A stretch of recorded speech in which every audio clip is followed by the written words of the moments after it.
Hi! Hello! నమస్తే అండి. నేను మీ లక్ష్మీ చౌదరిని. వెల్కమ్ టు మిస్టరీ మధురములు తెలుగు ఆడియో స్టోరీస్. ఛానల్‌ని సపోర్ట్ చేస్తున్న అందరికీ థ్యాంక్ యూ సో మచ్. మాది కొరిన్ ప్రణయం 181తో మీ ముందుకు వచ్చేసాను. కథలోకి వెళ్ళే ముందు లైక్స్, హైప్స్ గురించి మీకు మళ్ళీ రిమైండ్ చేస్తున్నాను యార్. నేను ఎంత రిమైండ్ చేసినా మీరు మాత్రం స్పందించడం లేదు. ఇచ్చేయండి యార్. ఇక కథలోకి వెళ్ళిపోదాం. భూమికి వనజ అన్న మాటలకి కోపం వస్తుంది. వైజయంతి గారు మాట్లాడిపోతుండగానే, అవునా ఆంటీ, సంవత్సరంలోపు పుట్టకపోతే లోపం ఉన్నట్ట, మీరేమైనా గైనకాలజిస్టునా లేక ఆస్ట్రాలజిస్టునా అని అడుగుతుంది భూమి. అదేంటమ్మాయి అలా అడుగుతావు? రోజు చుట్టుపక్కల చూస్తూ ఉంటాం. పైగా వయసులో అనుభవం ఉన్నదాన్ని, అందుకే అడిగాను. తప్పుగా అనుకోక అమ్మాయి. అయినా వారసుని ఇవ్వాల్సింది మొదట నువ్వు. నీ తోడి కోడలు తల్లి అయిపోయింది, మరి నువ్వింకా తల్లి అవ్వలేదు అని నీకేమాత్రం బాధ లేదా అని అడుగుతుంది. బాధ ఎందుకు? సంతోషంగా ఉంది. వాళ్ళు తొందరగా ముసలోళ్ళు అవ్వాలి అనుకున్నారు, వెంటనే పిల్లల్ని కన్నారు. మేము అప్పుడే అవ్వకూడదు అనుకున్నాం, కనడం లేదు అంతే.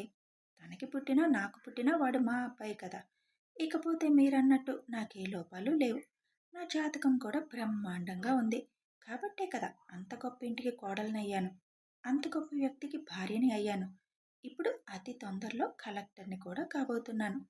ఇవన్నీ అదృష్టం, జాతకం బాగుంటేనే కదా అయ్యేది. ఇక ఇన్ని తెలుసుకున్న మీరు నేను కలెక్టర్ ట్రైనింగ్కి వెళ్ళానని తెలుసుకోలేదా ఆంటీ? నా భర్తకి నేను దూరంగా ఉండాల్సి వస్తుంది, మరి ఎలా తల్లినవుతాను చెప్పండి అని మొహం దీనంగా పెట్టి అంటుంది. నా తోటి కోడలు, నా ఆడబిడ్డ అంటే రోజు భర్తతో కాపురం చేస్తున్నారు. ఈ రోజుల్లో కాపురం చేస్తే పిల్లలకి కొదవ.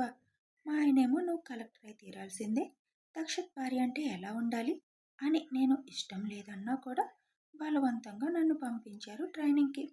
నేను ఢిల్లీలో, ఆయన వైజాగ్లో ఉంటే పిల్లలు ఎలా పుడతారా అని దీర్ఘం తీస్తూ, ఆయన ఫోన్లో నాతో మాట్లాడితే నాకు కడుపు పండుతుందా చెప్పండి?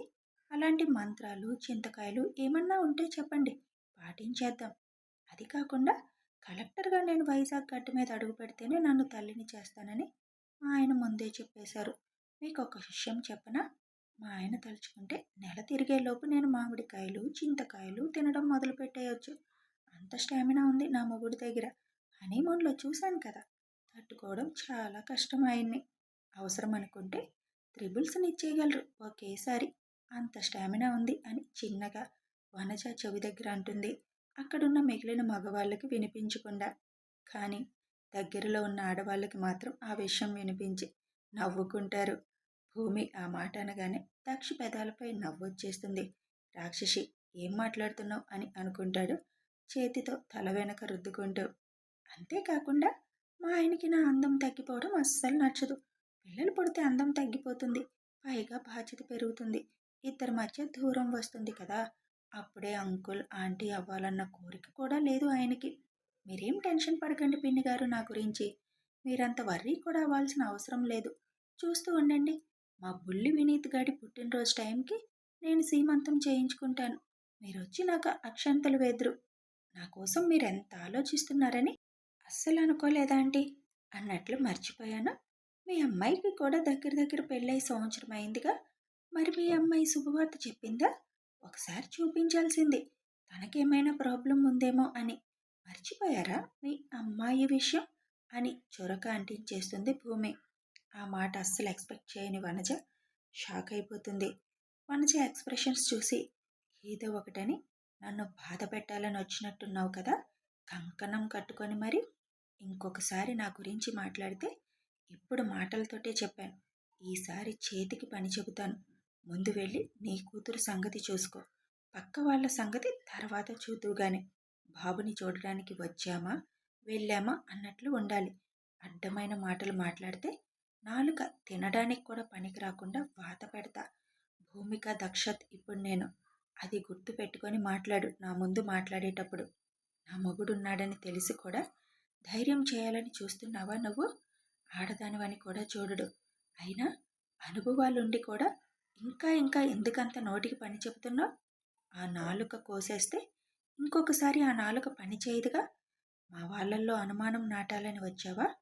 ఒక్కరు కూడా నీ మాటలు నమ్మరు.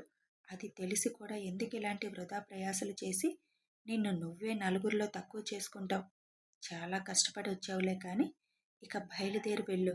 ముందు ఫస్ట్ మీ అమ్మాయిని హాస్పిటల్కి తీసుకువెళ్ళు, మళ్ళీ తర్వాత పుట్టరేమో అని మొహం నిర్మలంగా పెట్టుకున్న గొంతులో కఠినత్వాన్ని నింపుకొని ఒక్కొక్క మాట భూమి అంటుంటే అక్కడి నుంచి లేచి ఏదో మామూలుగా మాట్లాడితే కోడలు అన్ని మాటలు అంటున్నా అలా చూసి వదిలేస్తున్నారేంటి వదినా?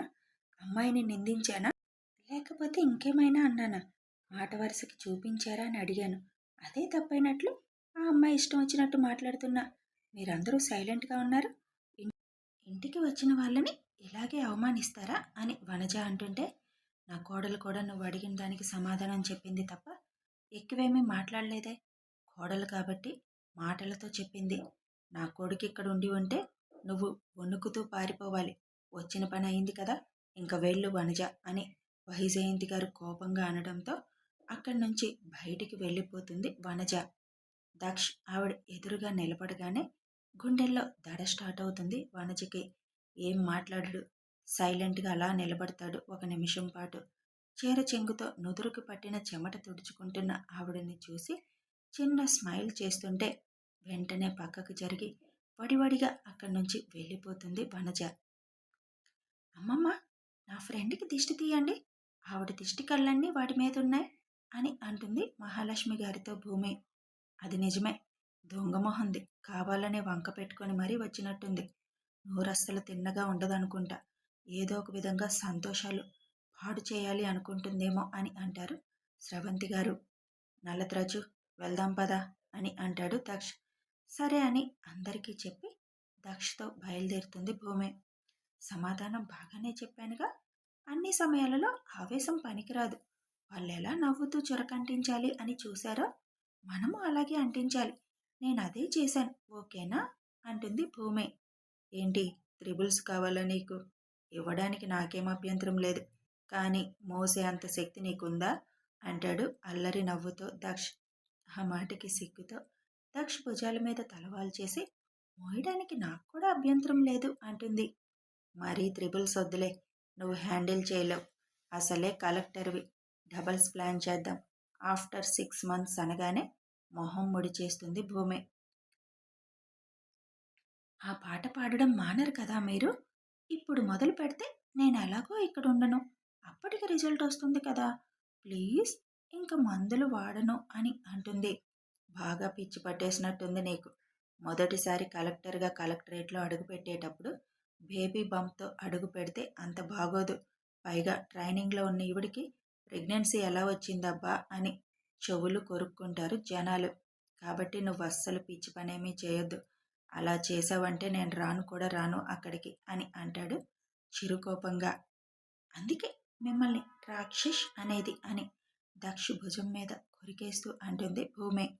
నేను కాదు, నువ్వు ఇప్పుడు రాక్షసులా తయారయ్యావు అని నవ్వుతూ, నాకు కొంచెం ఇంపార్టెంట్ ప్రాజెక్ట్ వర్క్ ఉంది, వీకెండ్స్లో ఈ 4 రోజులు అక్కడికి రావడం కూడా నాకు కుదరదు, ఎదురు చూడకు నేను వస్తానని అని అనగానే డల్గా ఫేస్ పెట్టేస్తుంది. సోమవారం నుంచి శుక్రవారం వరకు ఎప్పుడెప్పుడు శుక్రవారం సాయంత్రం అవుతుందా అని ఎదురు చూస్తూ ఉంటాను. అలాంటిది 4 రోజులు రానంటున్నారు మీరు అని దిగులుగా దక్ష్ భుజం మీద వాలిపోయి అంటుంటే భూమి తల మీద ముద్దు పెట్టి, నేను మాత్రం నిన్ను చూడకుండా ఉండగలనా? తప్పదు, మన బాధ్యతలు కూడా మనం మరిచిపోకూడదు కదా. అద్దు ఇప్పుడే ఫాదర్ అయ్యాడు కాబట్టి వాడు కొంచెం ఆ ఫీలింగ్లో ఉంటాడు. వాడిని ఒక 4 రోజులు తన కొడుకుతో వదిలేయాలి. వాడి వర్క్ కూడా నేనే చూసుకోవాల్సి వస్తుంది. అన్నయ్య ఉన్నాడుగా అంటుంది భూమి. మీ అన్నయ్య పుట్టబోయే బేబీ కోసం ఎదురు చూస్తూ కలలు కంటూ పని మీద శ్రద్ధ పెట్టడం లేదు మేడం. అయినా ఇప్పుడు వాళ్ళకి ఇవన్నీ స్వీట్ మెమరీస్ కదా, మనం ఇబ్బంది పెట్టకూడదు. మనం కూడా ఆ సమయం వచ్చినప్పుడు తప్పకుండా నీతోనే నేను టైం ఎక్కువ స్పెండ్ చేస్తాను. దానికోసం నా షెడ్యూల్ కూడా మార్చుకుంటాను.